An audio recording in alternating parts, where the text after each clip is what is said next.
लेकिन कहीं ना कहीं बहन जी हमारे मिशन मूवमेंट से भटक गई है और वो बुजुर्ग भी हो गई है। तो सम्मानित साथियों, जब तक सूरज चांद रहेगा, जब तक सूरज चांद, हम यहाँ पे ज्यादा संख्या में नहीं है, लेकिन जो मीटिंग हुई है, हमारा बहुजन समाज बहुत गरीब है, इन बच्चों ने इसमें पैसा व्यर्थ किया है।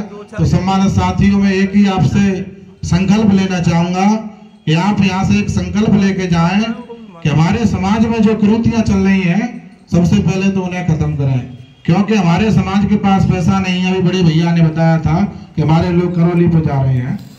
देखो ऐसा है, जब तक हमारा बहुजन समाज अंधविश्वास पाखंडवाद से नहीं निकलेगा, जब तक हम तरक्की नहीं कर पाएंगे।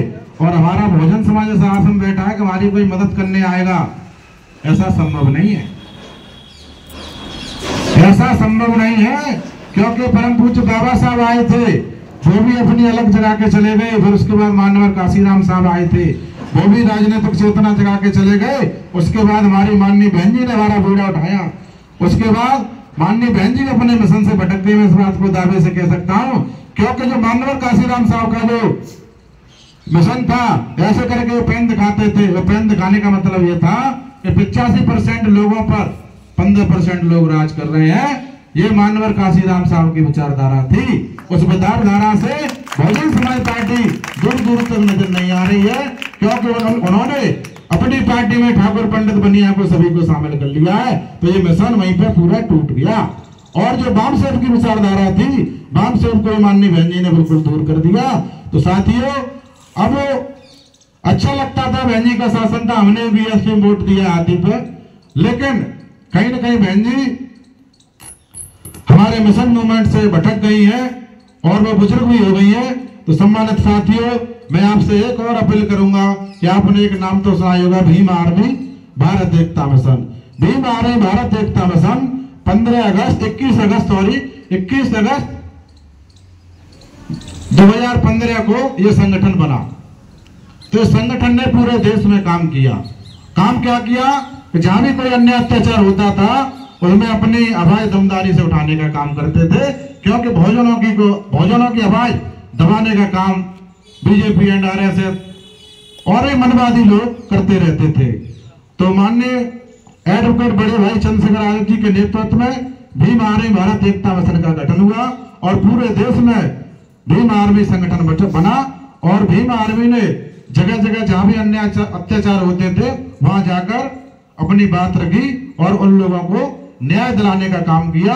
और जो भी सत्ता में न होने के बावजूद भी, लेकिन भीम आर्मी संगठन जब काम कर रहा था, तो मैं भी बीएसपी में काम कर रहा था। 18 साल मैंने बीएसपी में काम किया है। तो बहन जी के नोट्स आए, तो उन्होंने उसमें हमारे बड़े भाई सांसद एडवोकेट चंद्रशेखर आजाद जी को गद्दार घोषित कर दिया और ये बता दिया कि ये बीजेपी का एजेंट है, इसके साथ कोई ना जुड़े। क्योंकि भीम आर्मी की जो लोकप्रियता थी वो एकदम बहुत बढ़ती जा रही थी।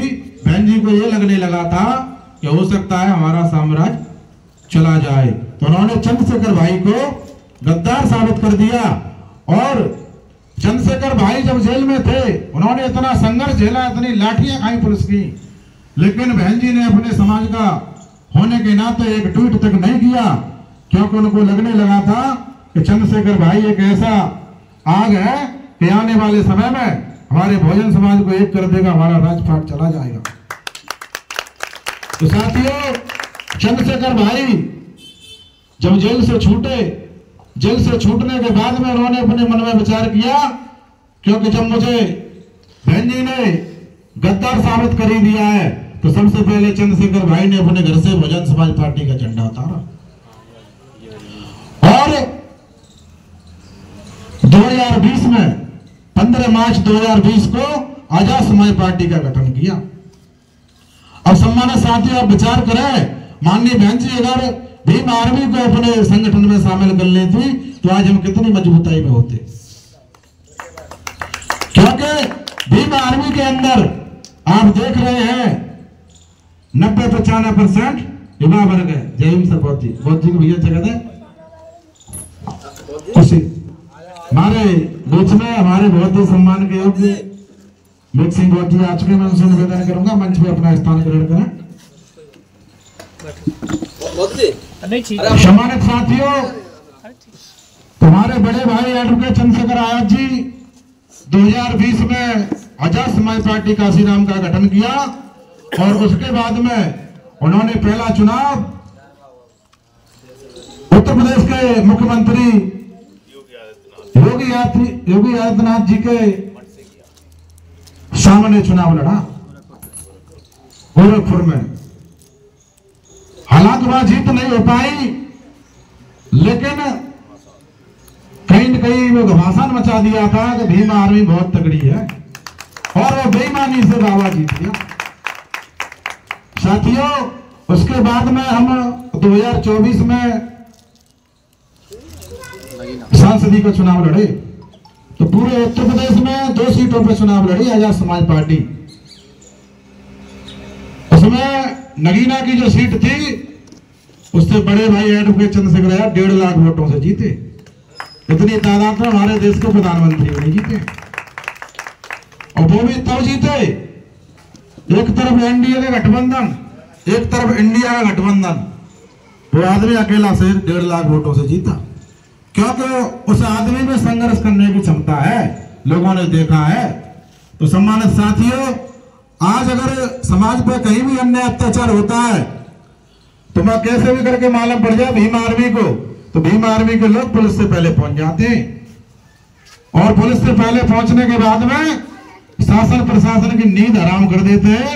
अधिकारी ये कहते हैं कि अरे साले या तो भीम आर्मी के आगे, अब भाई हमको तो पीछे हटना पड़ेगा, क्योंकि भीम आर्मी की वो ताकत है, क्योंकि संविधान हमारे बाप ने लिखा है और संविधान की एक एक चीज जानते हैं, क्योंकि जो भी अधिकारी अगर हमारे संविधान से परे चलेगा तो भीम आर्मी उसका कॉलर पकड़ के नीचे खींचने का काम करती है कि तो ये गलत कर रहा है। जो भी अधिकारी है वो हमारे नौकर है, क्योंकि इस देश में जो भी मालिक होता है वो जनता मालिक होती है।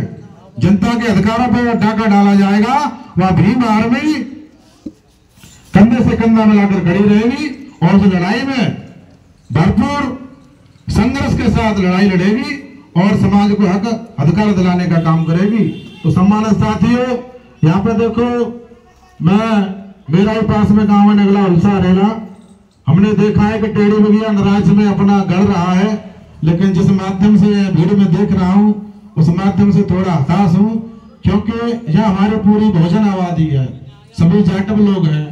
तो यहाँ पे आना चाहिए, अपने विचार रखने चाहिए, दूसरे के विचार सुनने चाहिए, क्योंकि आज संडे का दिन है, जीवन सभी को मिला है और मैं जानता हूं 100 साल से ज्यादा कोई जी नहीं सकता। तो भाई देखो,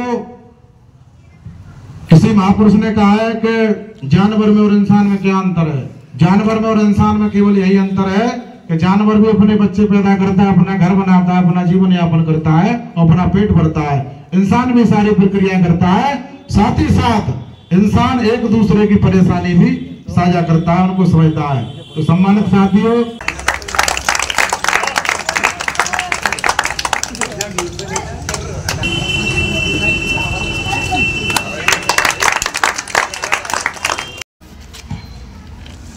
इस भारत देश में राजनीतिक चेतना जगाने वाले माननीय श्री काशीराम जी के चरणों में भी कोट कोट नमन वंदन करता हूं।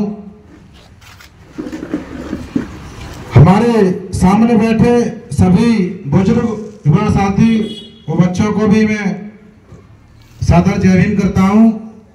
मंच पर उपस्थित हमारे संत गुरु बैठे हैं और हमारे पूजनीय बाबूजी बैठे हैं, नाम तो मुझे नहीं पता है, और हमारे तेज तर्रार विधानसभा के बहुत ही सीनियर साथी आदरणीय बड़े भाई रमेश कुमार और काके भाई बैठे हैं, और हमारे एतमापुर विधानसभा की जो भीम आर्मी की टीम है वो सभी मंच पर बैठी है। सभी को मेरा सादर जय भीम। साथ ही साथ इस कार्यक्रम का जो आयोजन कर रहे हैं हमारे छोटे भाई नवीन कुमार जाटव, रोहित भाई वार्ड अध्यक्ष, शिवम भाई और सुशील भाई, गौतम भाई और भूरा भाई, इन बच्चों ने जो कार्यक्रम यहाँ पे जो लगाया है भीम आर्मी के नेतृत्व में। साथियों, संख्या बहुत कम है, लेकिन अब घबराने की कोई बात नहीं है, क्योंकि हमारी जो लड़ाई विचारधारा की है, अभी हमारे दीपू भाई ने बताया था कि हमारी लड़ाई विचारधारा की है। अगर हम अपनी विचारधारा को यहाँ से एक आदमी भी हमारी विचारधारा में बदल गया तो हमारी वो लड़ाई आगे चल रही है, वो खत्म नहीं है। क्योंकि हमें जो अपनी बात रखनी है भीड़ में नहीं रखनी है। भीड़ का कोई रूप नहीं होता है, क्योंकि जो समझदार लोग होते हैं वो अपनी बात को समझते हैं। भीड़ का कोई रूप नहीं होता, भीड़ तो भैया रैली होती है, रैली में तो रेला होता है, आपको पता है। और अभी यहाँ पे जो बात चल रही थी, हमारा जो विषय क्या है, सम्मानित साथियों, आप सोशल मीडिया के माध्यम से देख रहे होंगे कि हमारा देश जल रहा है, और जो हमारे देश में जो नेता राज कर रहे हैं वो नींद में सो रहे हैं। पेपर में तो छोटी मोटी घटनाएं निकलती हैं, हमारी जो मेन घटनाएं हैं वो सोशल मीडिया के माध्यम से हमको मिल जाती हैं। क्योंकि पेपर में तो वही मनवादी विचारधारा के लोग बैठे हैं, पत्रकार, वो हमारी अन्य अत्याचारी खबर क्यों निकालेंगे, क्योंकि उसमें सरकार की पोल खुलेगी। तो सम्मानित साथियों, जो आप देख रहे हैं देश में दलितों पर, पिछड़ों पर, मुसलमानों पर जो भी अन्य अत्याचार हो रहे हैं वो क्यों हो रहे हैं, उसका कारण क्या है? उसका कारण कहीं न कहीं ये है कि जो मुट्ठीभर लोग हैं वो इस देश पर राज कर रहे हैं, और हमारा जो 85-90% बहुजन समाज है वो आपस में बिखरा हुआ है। वो इस वजह से राज कर रहे हैं क्योंकि वो 15% इकट्ठे हैं, और जो 85% है वो 5%, 2%, 3%, 10% में बटा हुआ है। इस वजह से मुट्ठीभर लोग इस देश पर राज कर रहे हैं। जब तक वो लोग राज करते रहेंगे, जब तक हम लोग बटे रहेंगे। उत्तर प्रदेश के मुख्यमंत्री जी ने एक नारा दिया था, बटेंगे तो कटेंगे। भाई बांटने वाले तो आप लोग ही हैं। भाई बहुजन समाज, मैं थोड़ा ज्यादा समय नहीं लूंगा, लेकिन थोड़ा समय लूंगा। हमारे देश में बहुजनों का राज हुआ करता था, और यहां बड़ा खुशहाली थी। सब लोग कार्यक्रम सामूहिक हुआ करते थे। हमारे जो बुजुर्ग बैठे हैं वो शायद इस बात को बखूबी जानते होंगे। अगर घर में कोई रिश्तेदार आता था तो पूरा मोहल्ला खुशी मनाता था कि वो उसकी बेटी आई है या उसका मामा आया है। मतलब बड़ा भाईचारा था, सब कुछ सामूहिक था। हमारी जो व्यवस्थाएं थी बहुत बेहतर थी। हमारा जो मौर्य वंश है, मौर्य वंश में हम लोग शासक हुआ करते थे, उससे पहले भी शासक थे हम। तो मैं छोटी सी घटना आपको बताऊंगा। ये भारत में अपने आप को अपर कास्ट के लोग कहते हैं, उन्होंने अपने को जनरल कैटेगरी में रखा है। वो यूरेशिया से आए थे, वो आर्य लोग थे, और यूरेशिया की बहुत ही खूंखार प्रजाति थी वो। तो वहां उनका भी काम यही था, मारकाट करना, लोगों पर अन्याय अत्याचार फैलाना। तो यूरेशिया में बहुत आतंक हो गया था। ये करीब 10,000 साल पहले की बात बता रहा, इतिहास से जो मिला है। ये मैं अपने से नहीं कह रहा, जो इतिहास में जानकारी मिली है उससे बता रहा हूं। तो उसमें इन लोगों को पहले सजा जो होती थी, पहले की सजाएं बहुत वैसी थी। आपने कहानियों के माध्यम से सुना होगा कि उसको देश निकारा दे दिया। महाराज जी सुना होगा आपने, देश निकारा दे दिया। तो देश निकारे का मतलब ये होता था कि उनको देश से बाहर कर देना। तो ये लोग नावों के और जहाजों के द्वारा, या जो 10,000 साल पहले जो भी व्यवस्था होंगी पानी में तैरने के लिए, उनके माध्यम के द्वारा इनको समुद्र में छोड़ दिया गया। ये धीरे धीरे धीरे धीरे अपने भारत की तरफ बढ़ा है, और इन्होंने देखा कि समुद्र में एक टापू सा दिखाई दे रहा है। वो टापू कोई और नहीं था, वो अपना इंडिया भारत था। तो उसमें ये लोग प्रवेश हो गए, क्योंकि हमारा जो भारत देश है, यहाँ के जो लोग हैं, यहाँ जो सिंधु घाटी की सभ्यता चलती होगी, शायद लोगों ने पढ़ी होगी, सिंधु घाटी की सभ्यता चलती थी। सिंधु घाटी की सभ्यता का मतलब ये है, आज देश में हिंदू धर्म चल रहा है, मुस्लिम धर्म चल रहा है, बौद्ध धर्म चल रहा है, ऐसे ही ये सभ्यता है, अपना एक संस्कार है। तो सिंधु घाटी की सभ्यता यहाँ पे चलती थी, और यहाँ पर राजा तो होते थे, लेकिन राजा इन तरीके से नहीं होते थे आज जो देश में चल रहा है। यहाँ सभी लोग समान हुआ करते थे। तो ये पानी के रास्ता हमारे देश में घुसा है, और आपको इसके प्रमाण भी मिल जाएंगे। इनके जो भी काल्पनिक पुराण हैं बनाए हुए कि सृष्टि की रचना पानी से हुई है, हमारे महाराज जी बैठे हैं, ये पढ़ते होंगे शायद, तो वो पानी से वैसे नहीं हुई, पानी के रास्ते हुई। ये सोचने वाला विषय है। और उसके बाद इन्होंने क्या किया कि हमारे जो भी राजा हैं, जो बहुजन समाज में राजा थे, उनको धीरे धीरे मारने का नंबर लगा दिया। तो ये अपने साथ में खूंखार प्रजाति थी। हमारे भारत में दारू नहीं थी पहले, तो ये लोग अपने साथ दारू भी लेके आए थे। दारू नहीं लेके आए थे, लेकिन दारू बनाने का तरीका लेके आए थे। जो पेड़ पौधों से शायद बनाते थे, कच्ची पक्की दारू बोलते थे उसे, तो वो लेके आए थे। तो उन्होंने क्या किया कि हमारे लोगों में खूंखार तो थे ही, तो या तो उन्होंने छल से या दारू से, और यहाँ पर आकर हमारी बहन बेटियों के साथ अन्याय अत्याचार करना शुरू कर दिया। उन्होंने सबसे पहले अगर कुछ छीना तो वो हमारी बहन बेटियों को इन्होंने छीना। धीरे धीरे करके हमारा पूरा जो साम्राज्य है इसको खत्म करने का काम किया। और उसके बाद में हमारे देश में मौर्य वंश का शासन आया। एक राजा बलि हुआ करते थे, राजा बलि का नाम आप लोगों ने सुना होगा। तो वह तब एक कहावत हुआ करती थी, केला बला जाए राजा बलि का राजा आए, शायद आपने सुनी होगी। राजा बलि के राज में सब कुछ संपन्न था, वहां पे भाईचारा था, सब लोग शांति से रहते थे, कोई किसी पे अन्याय अत्याचार नहीं करता था। और जो आर्य लोग थे, इन लोगों को कोई जगह नहीं दी गई थी। उसके बाद में हमारा मौर्य वंश आया। मौर्य वंश 140 साल चला। हमारे मौर्य वंश के 10 राजा हुए। उसमें सबसे महान जो राजा हुए हमारे सम्राट अशोक हुए।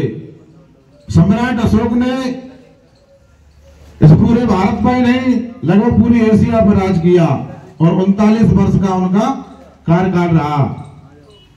उन्होंने भगवान बुद्ध के बताए मार्ग पर उन्होंने चलने का काम किया, और पूरे भारतवर्ष में ही करीब 84 लाख स्तूप पूरे भारत में उन्होंने बनवाए। 84,000 होंगे साहब, कन्फ्यूज हो जाते भैया। उसमें पूरे भारत में बौद्ध धर्म का प्रसार प्रचार किया। उसके बाद में सम्राट अशोक जी ने पूरे भारत में 84,000 बौद्ध स्तूप बनवाए, और कहीं न कहीं हमारे बौद्ध धर्म का जो विलुप्त हो चुका था उसको कहीं न कहीं द्वारा जीवित करने का काम किया। उसके साथ क्या होता है कि जो 140 साल बौद्धों का राज चला देश पे, तो उसमें जो अपने आप को अपर कास्ट के लोग कहते हैं, उन लोगों की स्थिति आज जो हमारी स्थिति है सेम वही स्थिति थी। 140 साल ब्राह्मण गरीबी रेखा से नीचे रहे। तो उन्होंने क्या किया कि द्वारा से कोई अपनी नीति अपनाई कि छल कपट करो। तो राजा भयदत्त थे। राजा भयदत्त का सेनापति बना पुष्यमित्र संगु।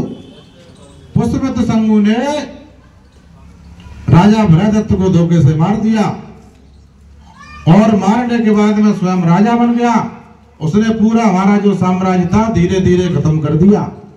और जो सम्राट अशोक के समय में जो बौद्ध भिक्षु घर घर जाकर गांव गांव जाकर धर्म का प्रचार करते थे, पुष्यमित्र संगु ने एक ऐलान कर दिया कि जो भी बौद्ध भिक्षु हैं ये अपना धर्म का प्रचार कर रहे हैं और ये कहीं ना कहीं द्वारा हमारा साम्राज्य ले आएंगे अपना, तो हम इस देश में शासक नहीं रहेंगे, द्वारा से गरीबी रेखा के नीचे चले जाएंगे। तो उन्होंने क्या किया, राजा होने के नाते पूरे भारतवर्ष में से जितने भी विद्वान लोग थे उनको चाहे डरा के चाहे धमका के अपने दरबार में बुलाए और उन्होंने ये ऐलान किया पुष्यमित्र संघू ने कि भाई ऐसी कोई व्यवस्था बनाइए जिससे हम दोबारा इस देश में शासक बनने से नहीं रह जाए, शासक हम हमेशा रहने चाहिए, ऐसी कोई व्यवस्था बता दो। तो बुद्धिमान लोगों ने बताया, तभी आप लोगों ने देखा होगा उन्होंने 4 वर्ग में हम लोगों को बांटा। उसमें सबसे पहले है ब्राह्मण, फिर क्षत्रिय, फिर वैश्य, फिर शूद्र। और शूद्र में भी उन्होंने क्या किया कि हमें कम से कम 6743 जातियों में बांट दिया। उसके बाद लाखों उपजातियों में, लाखों गोत्रों में बांट दिया। वो किस लिए बांटा? क्योंकि बहुजन समाज अगर द्वारा से एक हो गया तो फिर हमारा साम्राज्य चला जाएगा, हमारा राजपाट चला जाएगा। मानवर काशीराम साहब ने ये बात समझाई कि ये लड़ाई राजपाट की है, ये लड़ाई राजपाट की है। और उन लोगों को भी ये लगता है कि अगर बहुजन समाज एक हो गया तो हमारा राजपाट चला जाएगा, और राजपाट हमारा चला गया तो फिर हम इस देश के शासक नहीं रहेंगे। जो हमारी असली स्थिति है वो स्थिति में ये बहुजन समाज लाने का काम करेगा। लेकिन साथियों, ये विषय बहुत लंबा है और मैं नहीं चाहूंगा, देखो सभी लोग संडे बेशक है, लेकिन हमारे जो लोग हैं वो सभी मजदूरी करने वाले लोग हैं और हमारे समाज को कुछ नहीं मिला अभी तक, केवल रोटी कपड़ा और मकान मिला है केवल, बस। हमारा समाज आज भी किसी बड़े उसकी बराबरी नहीं कर सकता। हमारे समाज में अभी देखो बात चल रही थी, दीपू भाई ने बताया था कि विडंबना है। विडंबना तो देखो भाई रहेगी, क्यों रहेगी? क्योंकि हमारे समाज में मैं जानता हूं कि हमारा जो जानवरी जीवन था उससे निकालने का काम परम पूज्य बाबा साहब ने किया, लेकिन अब वो बाबा साहब का एहसान हमारे लोग मानते नहीं है। वो कहते हैं बाबा साहब ने हमारे लिए क्या किया। ये सच्चाई है, क्योंकि मुझे लगता है बाबा साहब से विद्वान कोई नहीं था। बाबा साहब के विचारों को आप लोग नहीं मान रहे हो, इसलिए आप पे अन्याय अत्याचार बढ़ रहे हैं जी। क्योंकि बाबा साहब जब 18 मार्च 1956 को आए थे तो बाबा साहब ने कहा था कि मुझे पढ़े लिखे लोगों ने धोखा दिया है। बाबा साहब का जो सपना था, बाबा साहब का जो सपना ये था कि हमारा जो भी बहुजन समाज है और जो हमें भीख के तौर में जो आरक्षण मिला है, बाबा साहब अपना अलग क्षेत्र चाहते थे दलितों का, दलितिस्तान। लेकिन उस स्थिति में कहीं ना कहीं बुद्धिजीवी वर्ग जिम्मेदार है, दोषी है, क्योंकि हमारा 21% समाज है। अगर हम दलित समाज की बात करें तो उसमें 21% लोगों में 21% ही आरक्षण है। मैंने सुना है और सुनता हूं कि हमारा समाज दारू पीता है, हमारा समाज जुआ खेलता है। अरे भाई, जब उसके पास कोई काम धंधा नहीं होगा तो फिर वो क्या करेगा? ये जिम्मेदारी कहीं न कहीं बुद्धिजीवी वर्ग की है। जब उनको रोजगार मिल जाएगा, काम मिल जाएगा, नौकरी मिल जाएगी तो फिर भाई वो क्यों बैठेगा? तो सम्मानित साथियों, ये कहीं न कहीं जो बाबा साहब का जो सपना था वो तोड़ने का काम बीजेपी आरएसएस के लोग नहीं कर रहे हैं। उनको दोष देना बेकार है, ये हमारे लोग खुद कर रहे हैं। अभी अंबेडकर जयंती आएगी, पूरे देश में बाबा साहब की जयंती मनाई जाएगी। अगर चंदे की बात करेंगे तो हमारा एक टेम्पो चलाने वाला भाई, बेलदारी करने वाला भाई अपनी 1-2 दिन की तनख्वाह, हमें यहाँ पे ज्यादा संख्या में नहीं है, लेकिन जो मीटिंग हुई है, हमारा बहुजन समाज बहुत गरीब है। इन बच्चों ने इसमें पैसा व्यर्थ किया है। तो सम्मानित साथियों में एक ही आपसे संकल्प लेना चाहूंगा कि आप यहाँ से एक संकल्प लेके जाएं कि हमारे समाज में जो कुरीतियां चल रही हैं सबसे पहले तो उन्हें खत्म करें, क्योंकि हमारे समाज के पास पैसा नहीं है। अभी बड़े भैया ने बताया था कि हमारे लोग करौली पे जा रहे हैं। देखो ऐसा है, जब तक हमारा बहुजन समाज अंधविश्वास पाखंडवाद से नहीं निकलेगा, जब तक हम तरक्की नहीं कर पाएंगे। और हमारा बहुजन समाज ऐसा आसन बैठा है कि हमारी कोई मदद करने आएगा, ऐसा संभव नहीं है, ऐसा संभव नहीं है। क्योंकि परम पूज्य बाबा साहब आए थे, वो भी अपनी अलग जगह के चले गए। फिर उसके बाद मानवर काशीराम साहब आए थे, वो भी राजनीतिक चेतना जगा के चले गए। उसके बाद हमारी माननीय बहन जी ने हमारा बीड़ा उठाया। उसके बाद माननीय बहन जी अपने मिशन से भटक गए, मैं इस बात को दावे से कह सकता हूं, क्योंकि जो मानवर काशीराम साहब का जो मिशन था, ऐसे करके वो पेन दिखाते थे। वो पेन दिखाने का मतलब ये था कि 85% लोगों पर 15% लोग राज कर रहे हैं। ये मानवर काशीराम साहब की विचारधारा थी। उस विचारधारा से बहुजन समाज पार्टी दूर दूर तक नजर नहीं आ रही है, क्योंकि उन्होंने अपनी पार्टी में ठाकुर पंडित बनिया को सभी को शामिल कर लिया है। तो ये मिशन वहीं पे पूरा टूट गया। और जो वाम सेव की विचारधारा थी, वाम सेव को माननीय बहन जी ने बिल्कुल दूर कर दिया। तो साथियों, अब अच्छा लगता था, बहन जी का शासन था, हमने बीएसपी में वोट दिया हाथी पे, लेकिन कहीं ना कहीं बहन जी हमारे मिशन मूवमेंट से भटक गई है और वो बुजुर्ग भी हो गई है। तो सम्मानित साथियों, मैं आपसे एक और अपील करूंगा कि आपने एक नाम तो सुना होगा, भीम आर्मी भारत एकता मिशन। भीम आर्मी भारत एकता मिशन 21 अगस्त 2015 को यह संगठन बना। तो इस संगठन ने पूरे देश में काम किया। काम क्या किया कि जहां भी कोई अन्य अत्याचार होता था उसमें अपनी आवाज दमदारी से उठाने का काम करते थे, क्योंकि भोजनों की आवाज दबाने का काम बीजेपी एंड आरएसएस और मनवादी लोग करते रहते थे। तो माननीय एडवोकेट बड़े भाई चंद्रशेखर आजाद जी के नेतृत्व में भीम आर्मी भारत एकता मिशन का गठन हुआ और पूरे देश में भीम आर्मी संगठन बना। और भीम आर्मी ने जगह जगह जहां भी अन्य अत्याचार होते थे वहां जाकर अपनी बात रखी और उन लोगों को न्याय दिलाने का काम किया। और जो भी सत्ता में न होने के बावजूद भी, लेकिन भीम आर्मी संगठन जब काम कर रहा था तो मैं भी बीएसपी में काम कर रहा था। 18 साल मैंने बीएसपी में काम किया है। तो बहन जी के नोट्स आए तो उन्होंने उसमें हमारे बड़े भाई सांसद एडवोकेट चंद्रशेखर आजाद जी को गद्दार घोषित कर दिया और ये बता दिया कि ये बीजेपी का एजेंट है, इसके साथ कोई ना जुड़े। क्योंकि भीम आर्मी की जो लोकप्रियता थी वो एकदम बहुत बढ़ती जा रही थी। बहन जी को ये लगने लगा था कि हो सकता है हमारा साम्राज्य चला जाए। तो उन्होंने चंद्रशेखर भाई को गद्दार साबित कर दिया। और चंद्रशेखर भाई जब जेल में थे उन्होंने इतना संघर्ष झेला, इतनी लाठियां खाई पुलिस की, लेकिन बहन जी ने अपने समाज का होने के नाते एक ट्वीट तक नहीं किया, क्योंकि उनको लगने लगा था कि चंद्रशेखर भाई एक ऐसा आग है कि आने वाले समय में हमारे बहुजन समाज को एक कर देगा, हमारा राजपाट चला जाएगा। तो साथियों, चंद्रशेखर भाई जब जेल से छूटे, जेल से छूटने के बाद में उन्होंने अपने मन में विचार किया, क्योंकि जब मुझे बहन जी ने गद्दार साबित कर ही दिया है तो सबसे पहले चंद्रशेखर भाई ने अपने घर से बहुजन समाज पार्टी का झंडा उतारा और 2020 में 15 मार्च 2020 को आजाद समाज पार्टी का गठन किया। अब सम्मानित साथियों, आप विचार करें, माननीय बहन जी अगर भीम आर्मी को अपने संगठन में शामिल कर लेती तो आज हम कितनी मजबूताई में होते। क्योंकि भीम आर्मी के अंदर आप देख रहे हैं 90-95% युवा वर्ग है। जय हिंद सर। बहुत जी को भैया जगह है खुशी हमारे बीच में, हमारे बहुत ही सम्मान के योग्य मिक सिंह बहुत जी आ चुके हैं। मैं उनसे निवेदन करूंगा मंच पे अपना स्थान ग्रहण करें।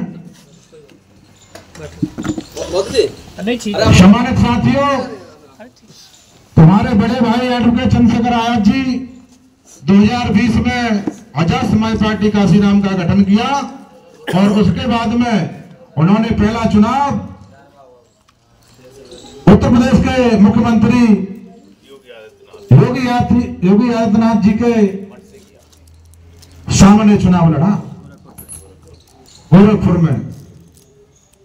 हालांकि वहां जीत नहीं हो पाई, लेकिन कहीं न कहीं वो घमासान मचा दिया था कि भीम आर्मी बहुत तगड़ी है और वो बेईमानी से बाबा जीत गया। साथियों, उसके बाद में हम 2024 में सांसदी का चुनाव लड़े तो पूरे उत्तर प्रदेश में 2 सीटों पर चुनाव लड़ी आजाद समाज पार्टी। उसमें नगीना की जो सीट थी उससे बड़े भाई एडवोकेट चंद्रशेखर आजाद 1.5 लाख वोटों से जीते। इतनी तादाद में हमारे देश के प्रधानमंत्री नहीं जीते। और वो भी तब जीते, एक तरफ एनडीए का गठबंधन, एक तरफ इंडिया का गठबंधन, वो आदमी अकेला से 1.5 लाख वोटों से जीता, क्योंकि उस आदमी में संघर्ष करने की क्षमता है, लोगों ने देखा है। तो सम्मानित साथियों, आज अगर समाज पर कहीं भी अन्याय अत्याचार होता है तो मैं कैसे भी करके मालूम पड़ जाए भीम आर्मी को, तो भीम आर्मी के लोग पुलिस से पहले पहुंच जाते हैं, और पुलिस से पहले पहुंचने के बाद में शासन प्रशासन की नींद हराम कर देते हैं। अधिकारी ये कहते हैं कि अरे साले या तो भीम आर्मी के आगे, अब भाई हमको तो पीछे हटना पड़ेगा, क्योंकि भीम आर्मी की वो ताकत है, क्योंकि संविधान हमारे बाप ने लिखा है और संविधान की एक एक चीज जानते हैं, क्योंकि जो भी अधिकारी अगर हमारे संविधान से परे चलेगा तो भीम आर्मी उसका कॉलर पकड़ के नीचे खींचने का काम करती है कि तो ये गलत कर रहा है। जो भी अधिकारी है वो हमारे नौकर है, क्योंकि इस देश में जो भी मालिक होता है वो जनता मालिक होती है। जनता के अधिकारों पर डाका डाला जाएगा, वह भीम आर्मी कंधे से कंधा मिलाकर खड़ी रहेगी और उस लड़ाई में भरपूर संघर्ष के साथ लड़ाई लड़ेगी और समाज को हक अधिकार दिलाने का काम करेगी। तो सम्मानित साथियों, यहाँ पे देखो, मेरा ही पास में गांव है नगला उलसा रेला, हमने देखा है कि टेढ़ी बगिया राज्य में अपना गढ़ रहा है, लेकिन जिस माध्यम से भीड़ में देख रहा हूँ उस माध्यम से थोड़ा हताश हूँ, क्योंकि यह हमारी पूरी बहुजन आबादी है, सभी जाटव लोग हैं। तो यहाँ पे आना चाहिए, अपने विचार रखने चाहिए, दूसरे के विचार सुनने चाहिए, क्योंकि आज संडे का दिन है, जीवन सभी को मिला है और मैं जानता हूं 100 साल से ज्यादा कोई जी नहीं सकता। तो भाई देखो, किसी महापुरुष ने कहा है कि जानवर में और इंसान में क्या अंतर है। जानवर में और इंसान में केवल यही अंतर है कि जानवर भी अपने बच्चे पैदा करता है, अपना घर बनाता है, अपना जीवन यापन करता है और अपना पेट भरता है। इंसान भी सारी प्रक्रिया करता है, साथ ही साथ इंसान एक दूसरे की परेशानी भी साझा करता है, उनको समझता है। तो सम्मानित साथियों, कि आप बहुजन समाज पार्टी को वोट ना दें, कि समाज पार्टी को वोट करें। मैं साथियों ये कहना चाहता हूं कि देश में आप जो भी तस्वीर चल रही है, आप ये देखें कि हमारी लड़ाई ईमानदारी से कौन लड़ सकता है। तो साथियों, मैं आपसे दावे के साथ कह सकता हूं कि अगर हमारी ईमानदारी से कोई लड़ाई लड़ सकता है तो हमारे बड़े भाई चंद्रशेखर आजाद जी हैं, क्योंकि वो पूरे भारत में जाकर संघर्ष कर रहे हैं और लड़ाई लड़ रहे हैं, क्योंकि हमारी लड़ाई राजपाट की है। हमारा राजपाट मुट्ठी भर लोगों ने वर्षों पहले छीना हुआ है। ये लड़ाई हमें इसलिए लड़ रही है, अपना राजपाट हासिल करना है, और राजपाट हम जब ही हासिल कर पाएंगे साथियों, जब हम एकजुट हो जाएंगे और जो भी हमारे समाज में कुरीतियां चल रही हैं, पाखंडवाद चल रहा है, उनसे दूर हो जाएंगे। ऐसे बाबा डरे आते हैं जो हमारे भोले बाबा हैं, साथ उनके भी कुछ भक्त होंगे, और दूसरे बाबा हमारे मुख्यमंत्री बने बैठे हैं, उनमें कोई फर्क नहीं है। अगर बाबा हो तो बाबा जाके मंदिर में पूजा पाठ करो, घंटा बजाओ अपना, आप सरकार में बैठे भाई, क्या मतलब है आपका। तो कहीं ना कहीं आप या तो बाबा गलत है या मुख्यमंत्री गलत है। ये मेरी सही बात है, किसी को बुरा लगे तो भैया मुझे माफ करना, क्योंकि जो राज करना जो होता है वो पढ़े लिखे लोगों का होता है, बाबाओं का नहीं होता है। बाबा तो भैया सन्यासी हो गए, तो उन्हें दुनियादारी से कोई मतलब नहीं है, वो तो अपने मजे में मस्त रहते हैं। लेकिन ऐसा नहीं है, आप देख रहे हैं कि कोई बाबा मुख्यमंत्री बना बैठा है, कोई सांसद है और कोई प्रधानमंत्री के भाव देख रहा है। तो साथियों, ये विचार करने का समय है, अपने आप से सवाल करें कि हमारा हक अधिकार किस पार्टी में सुरक्षित है। सम्मानित साथियों, मैं तो आपसे इन्हीं बातों के साथ अपनी वाणी को विराम दूंगा कि साथियों, जो भी इलेक्शन का समय आए, हमारा जो भी सबसे बड़ा अगर महत्वपूर्ण मुद्दा है, अगर सबसे बड़ी कोई महंगी चीज है तो हमारा वोट है। वोट जब भी इलेक्शन का समय आए तो वोट सोच समझ कर दें, क्योंकि मैंने देखा है कि हमारा समाज, मैंने आप लोगों को बताया था कि अभी भूखा है, उसको कुछ नहीं मिला, रोटी कपड़ा मकान के अलावा। क्योंकि आपने देखा होगा हमारे देश में बड़ी बड़ी फैक्ट्री हैं, आप आगरा के अंदर ही काम करने जाते होंगे, कितने एससी के लोगों की फैक्ट्री है। एक मैं आंकड़ा आप लोगों को और बता दूं, हमारे देश में जो भी 51% पैसा है वो 50 लोगों के पास में है, और 75% पैसा है वो 74 लोगों के पास में है, और उसमें जो 15% लोग हैं, 15% जो पैसा है वो 85% लोगों के पास है। हम इस देश के मूल निवासी होने के बावजूद भी आज यहाँ पे हम इतने बेकारी का जीवन जी रहे हैं, वो केवल और केवल हमारी आप लोगों की कमी है। क्योंकि जब वोट का समय आता है तो हम दारू में बिक जाते हैं या पैसा ले लेते हैं। मैं नहीं कहूंगा किसी से वही पैसे लो, हो सकता है उसकी कुछ मजबूरी हो, वो पैसे ले ले, लेकिन जब वोट पड़ता है देखने नहीं जा रहा वो उस जगह आप पूरे होश हवास में रहते हैं। तो सम्मानित साथियों, जब भी वोट का मौका आए तो आप अपने विवेक से काम करें। और मैं तो यही कहूंगा भाई चंद्रशेखर भाई को मजबूत करें, क्योंकि वो बहुजन समाज के बढ़ते हुए सितारे हैं और कहीं न कहीं वो इस देश पर राज करेंगे। और मैं इस बात को दावे के साथ कह सकता हूं कि आने वाला समय बहुजन समाज का होगा। सम्मानित साथियों, एकजुट रहें और आजाद समाज पार्टी भीम आर्मी को मजबूत करें। जो भी हमारे युवा साथी हैं वो काम करना चाहते हैं वो भीम आर्मी से जुड़े, क्योंकि मैंने देखा है कि जब भी कोई घटना होती है तो अगर उनकी कोई सुनवाई नहीं हुई तो सबसे पहले भीम आर्मी के पास फोन आता है। मेरे पास ही बहुत फोन आते हैं और हम उनको न्याय दिलाने का काम करते हैं। लेकिन जब भी हमें उनकी जरूरत होती है, पैसे नहीं मांगते, भीम आर्मी संगठन किसी से पैसे नहीं मांगता, वो केवल मदद मांगता है। क्योंकि वो इसलिए मांगता है कि अगर हमारे किसी भाई पर अन्याय अत्याचार हो रहा है, हमें अगर थाने में दमदारी दिखाने की बात आई या कलेक्ट्री में दिखाने की बात आई तो हमारे वो साथी पहुंचते नहीं है, हमारा हल्कापन चला जाता है। तो साथियों, इस बात पे भी ध्यान रखें कि कल